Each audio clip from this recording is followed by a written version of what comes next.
ini saya akan menjelaskan secara singkat tentang konsep dasar manajemen sumber daya manusia atau yang biasa disingkat dengan MSDM. Kalau kita dengar kata sumber daya manusia, yang dimaksud ini adalah orang-orang yang bekerja di dalam suatu organisasi, yaitu dalam perusahaan, instansi, atau lembaga. Mereka inilah yang akan menjadi penggerak utama supaya tujuan organisasi bisa tercapai dengan baik. Nah, manajemen sumber daya manusia berarti bagaimana cara mengatur, mengelola, dan mengembangkan orang-orang tersebut agar bisa bekerja secara efektif dan efisien. Karena berbeda dengan mesin, manusia itu punya pikiran, perasaan, dan motivasi. Jadi, cara pengelolaannya juga harus bijak. Tujuan utama dari manajemen sumber daya manusia itu sederhana tapi sangat penting. Yang pertama itu menempatkan orang yang tepat di posisi yang tepat. Yang kedua, meningkatkan kinerja dan produktivitas. Ketiga, menjaga kesejahteraan karyawan dan hubungan kerja yang harmonis antara pimpinan dan bawahan. Intinya, supaya semuanya bisa bekerja dengan nyaman dan hasilnya maksimal. Fungsi utama manajemen sumber daya manusia itu ada beberapa. Yang pertama itu mulai dari perencanaan sumber daya manusia untuk tahu berapa banyak dan seperti apa karyawan yang dibutuhkan. Lalu rekrutmen dan seleksi buat mencari orang-orang yang cocok dengan posisi yang ada. Selanjutnya, pelatihan dan pengembangan biar karyawan bisa terus berkembang. Ada juga penilaian kerja untuk melihat seberapa baik mereka bekerja, dan yang terakhir pemberian kompensasi sebagai bentuk penghargaan atas hasil kerja mereka. Sekian penjelasan dari saya tentang konsep dasar manajemen sumber daya manusia. Terima kasih. Saya akan menjelaskan tentang perencanaan MSDM. Perencanaan MSDM adalah proses menganalisis, meramalkan kebutuhan tenaga kerja agar sesuai jumlah, kualitas, dan waktu dengan tujuan strategi organisasi.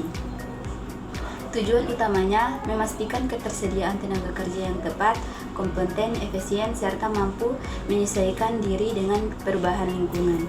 Manfaatnya menghindari kekurangan kelebihan tenaga kerja, meningkatkan produktivitas dan kinerja, membantu pengembalian keputusan, menjadi dasar pelatihan dan pengembangan karir, meningkatkan kepuasan serta motivasi karyawan. Tahapan perencanaan MSDM yaitu analisis lingkungan, analisis kebutuhan tenaga kerja, analisis ketersediaan tenaga kerja, peramalan kebutuhan sumber daya manusia, penyusunan rencana tindakan seleksi dan pelatihan, implementasi, evaluasi, dan pengendalian. Rekrutmen MSDM atau manajemen sumber daya manusia adalah proses strategis untuk mencari, menarik, dan memilih calon karyawan yang tepat untuk mengisi posisi yang kosong dalam organisasi. Tujuan rekrutmen MSDM yaitu yang pertama, mencari kandidat yang berkualitas dan kompeten. Yang kedua, meningkatkan kemampuan kinerja organisasi. Yang ketiga, mengisi posisi yang kosong dan efektif. Yang keempat, meningkatkan kepuasan dan potensi karyawan.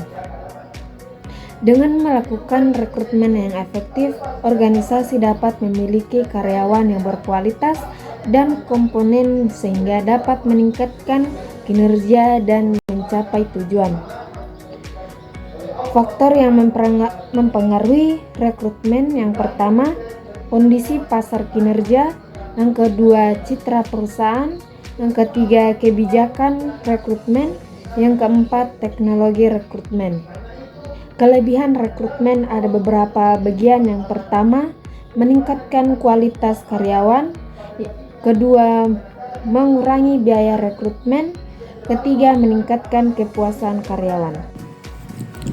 Baik, di sini saya akan menjelaskan seleksi dalam manajemen sumber daya manusia adalah proses mengevaluasi dan memilih kandidat yang paling memenuhi syarat dari sekumpulan pelamar untuk mengisi posisi pekerjaan tertentu. Dalam sebuah organisasi, proses ini bertujuan untuk mendapatkan karyawan yang kompeten sesuai dengan kebutuhan perusahaan dan memiliki potensi untuk berkembang. Berikut penjelasan lebih detail mengenai seleksi. Dalam manajemen sumber daya manusia, tujuan seleksi mendapatkan karyawan berkualitas, memastikan bahwa karyawan yang diterima memiliki keterampilan, pengetahuan, kemampuan, dan karakteristik pribadi yang sesuai dengan tuntutan pekerjaan. Mengurangi turnover karyawan, meminimalkan risiko pergantian karyawan yang tinggi karena ketidaksesuaian antara karyawan dan pekerjaan. Meningkatkan produktivitas, memastikan bahwa karyawan yang direkrut dapat memberikan kontribusi maksimal terhadap pencapaian tujuan organisasi. Efisiensi biaya, mengurangi biaya yang terkait dengan rekrutmen ulang, pelatihan, dan kesalahan akibat pemilihan karyawan yang tidak tepat. Mendukung citra perusahaan, membangun reputasi perusahaan sebagai tempat kerja yang menarik bagi kandidat potensial. Tahapan proses seleksi. Proses seleksi umumnya melibatkan beberapa tahapan yang dirancang untuk menyaring kandidat secara bertahap. Tahapan ini dapat bervariasi tergantung pada kebutuhan dan kebijakan perusahaan. Namun, secara umum meliputi 1. Penerimaan lamaran, mengumpulkan semua aplikasi lamaran yang masuk dari berbagai sumber, misalnya job portal, iklan, referensi karyawan. 2. Menyaring awal screening, tujuan menghilangkan kandidat yang jelas tidak memenuhi persyaratan dasar pekerjaan. Metode analisis CV dan surat lamaran, memeriksa kualifikasi pendidikan, pengalaman kerja, keterampilan, dan kesesuaian dengan persyaratan pekerjaan. Pemeriksaan referensi, menghubungkan pemberi referensi untuk memverifikasi informasi yang diberikan oleh kandidat. 3. Ujian tes seleksi, tujuan mengukur kemampuan, keterampilan, pengetahuan, dan karakteristik pribadi kandidat. Jenis tes, tes potensi akademik TPA, mengukur kemampuan verbal, numerik, dan logika. Tes psikologi, mengukur kepribadian minat, nilai-nilai, dan potensi perilaku di tempat kerja. Tes keterampilan, mengukur kemampuan teknis yang relevan dengan pekerjaan, misalnya mengetik, bahasa asing, penggunaan perangkat lunak, simulasi kerja. Menilai kemampuan kandidat dalam menyelesaikan tugas atau masalah yang mirip dengan situasi kerja nyata. Demikianlah penjelasan saya mengenai seleksi sumber daya manusia. Sekian, wassalamualaikum warahmatullahi wabarakatuh.